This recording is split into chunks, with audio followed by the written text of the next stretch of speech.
திமுக கூட்டணியில் காங்கிரஸ் நீடிக்குமா என்பது சந்தேகம்தான் என எதிர்க்கட்சித் தலைவர் எடப்பாடி பழனிசாமி கூறினார். சேலம் மாவட்டம் காளிப்பட்டியில் நடந்த பொங்கல் விழாவில் பேசிய அவர், தை பிறந்தது, 2026 தேர்தலில் அதிமுகவுக்கு வழி பிறக்கும் என்று நம்பிக்கை தெரிவித்தார். அதிமுக பாஜக கூட்டணியில் பாமக இணைந்திருப்பதாகவும் மேலும் சில கட்சிகள் இணைய இருப்பதாகவும் எடப்பாடி பழனிசாமி தெரிவித்தார்.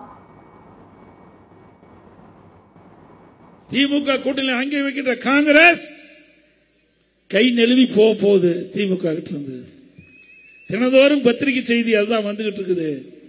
ஆகவே திரு ஸ்டாலின் அவர்களே, உங்க கூட்டணியில காங்கிரஸ் நிலைக்குமா நிலைக்காதா என்ற கேள்விக்குறி வந்துவிட்டது. அண்ணா திமுக பொறுத்த வரைக்கும் பலம் வாய்ந்த கூட்டணி. தேர்தல் நேரத்தில் நாம் சந்திப்போம், திமுகவை வீழ்த்துவோம், மீண்டும் அம்மாவுடைய அரசை அமைப்போம். திமுக கூட்டணி